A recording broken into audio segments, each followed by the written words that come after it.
So I actually had a question related to Porgy and Bess, since you were talking earlier today about how all these huge range of spiritual dances all over the world are incorporated into that show. So beyond the kind of ones you talked about today, are there any other ones that find their way to the show?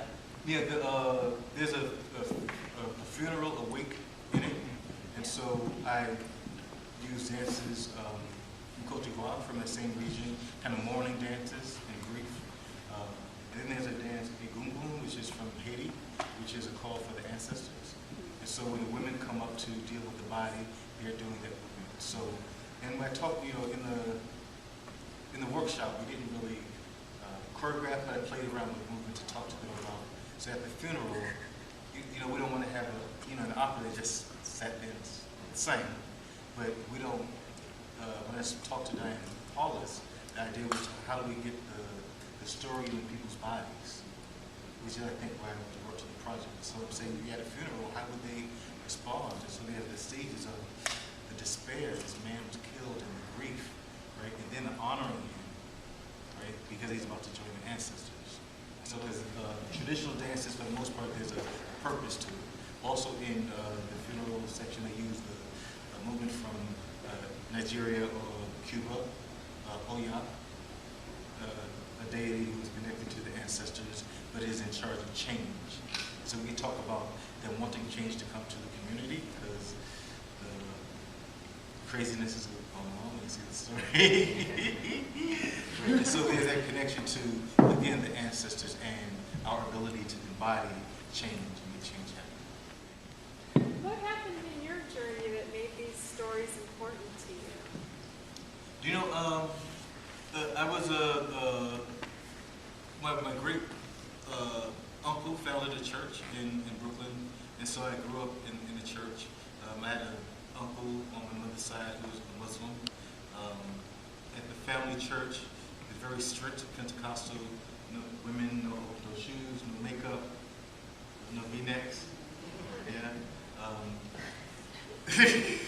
Like that.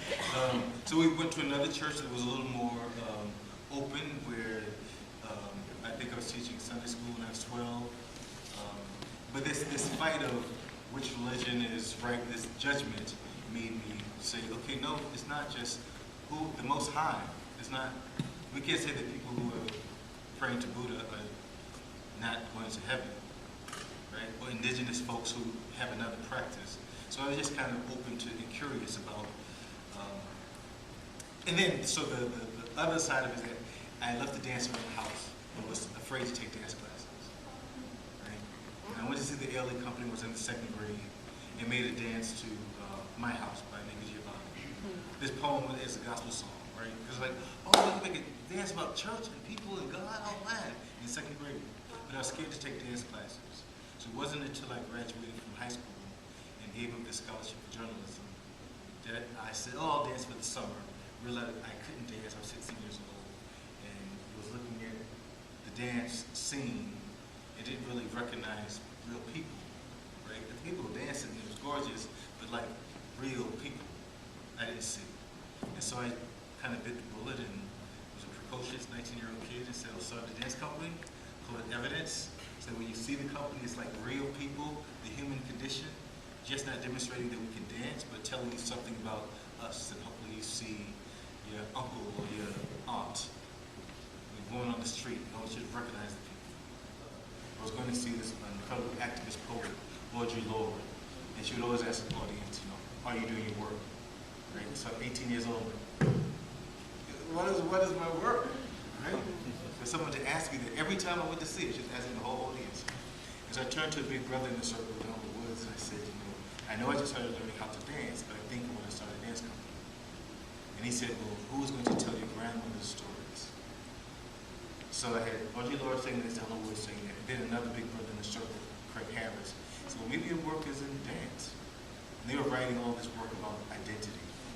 Right? Women had done it, and now these black men were doing it, writing, saying that you need to leave a legacy, proof that you were here. And I think that gave me I was like, oh, evidence. Right, we're going to leave evidence that we're here. People say, we go to Alaska and they say, oh, I need to bring more people tomorrow. You're going to be here? And I said, no, we came here and we're going to leave. And that's how people see dance. And I think dance should live in a spot for a while. Not like a bunch of repertoire like the LA company does or ballet company. But come see it work over and over and bring your people. And so my dream is actually to have that I'll be residence company at Brick House. And so maybe we can have our home season there. So that's the idea. And then eventually they have a center for performing and cultural arts. For everybody, right? A home.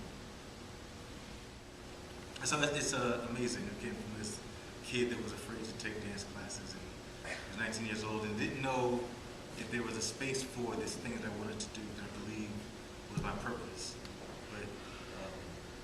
But what is faith if you don't say, right, there may not be a space for it, but I believe there's a space for it. I'm going to create a space for it. All right. I'm just really enjoying myself.